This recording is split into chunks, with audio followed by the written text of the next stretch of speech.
অস্থির নেপাল স্থির না হতেই আবার আন্দোলনের আভাস। এবার অন্তর্বর্তী সরকারের প্রধানমন্ত্রী সুশীলা কার্কিরও পদত্যাগ চাইছে জেনজি।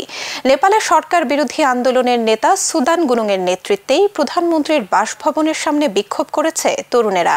সুশীলার পদত্যাগ চেয়ে স্লোগান দেন তারা। রোববার অন্তর্বর্তী সরকারে ৩ জন মন্ত্রী নিয়োগ দেন সুশীলা কার্কি, আর তাতেই বাধে বিপত্তি।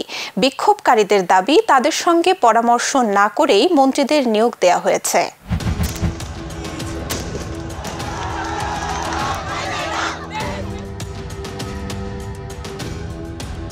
দুর্নীতি ও স্বজনপ্রীতির প্রতিবাদে নেপালে আন্দোলন শুরু হলেও তা সহিংস আকার ধারণ করে। পরিস্থিতি বেগতিক হয়ে পড়লে পদত্যাগে বাধ্য হন প্রধানমন্ত্রী কেপি শর্মা ওলি। এরপর বিক্ষোভকারীদের পছন্দের ভিত্তিতে অন্তর্বর্তী সরকারের প্রধানমন্ত্রী হিসেবে শপথ নেন সাবেক প্রধান বিচারপতি সুশীলা কার্কি। তবে শপথ গ্রহণের দুদিন না যেতেই তার বিরুদ্ধেও রাস্তায় নেমেছে জেনজি বিক্ষোভকারীরা।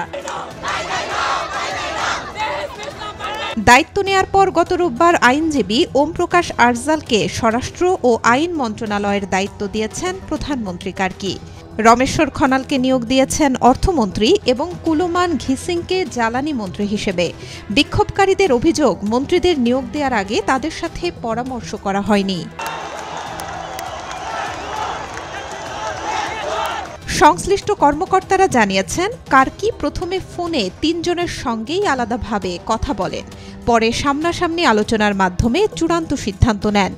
এর আগে তিনি জ্যেষ্ঠ আইনজীবী সবিতা ভান্ডারীকে অ্যাটর্নি জেনারেল হিসেবে নিয়োগ দিয়েছেন। রোববার মধ্যরাত থেকেই কার্কির সিদ্ধান্তের বিরুদ্ধে আন্দোলন শুরু করে জেনজি প্রজন্ম। গভীর রাতে প্রধানমন্ত্রীর বাসভবনের সামনে বিক্ষোভ করেন তারা। বিক্ষোভে অংশ নেন হতাহতের স্বজনরাও। এবারও আন্দোলনের নেতৃত্ব দিচ্ছেন সুদান গুরুং।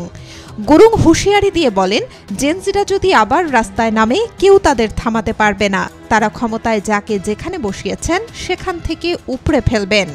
তিনি অভিযোগ করেন, আইনজীবী ওম প্রকাশ আরজাল ভেতর থেকে নিজেকে স্বরাষ্ট্রমন্ত্রী বানিয়ে নিচ্ছেন।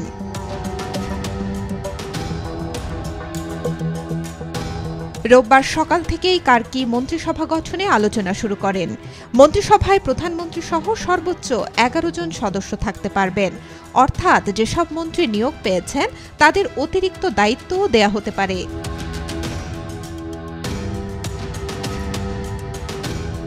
পরে অবশ্য কার্কির ঘনিষ্ঠ একটি সূত্র জানায়, মন্ত্রিসভার আকার ১৫ সদস্যের বেশি হবে না। Desk report, B News 24।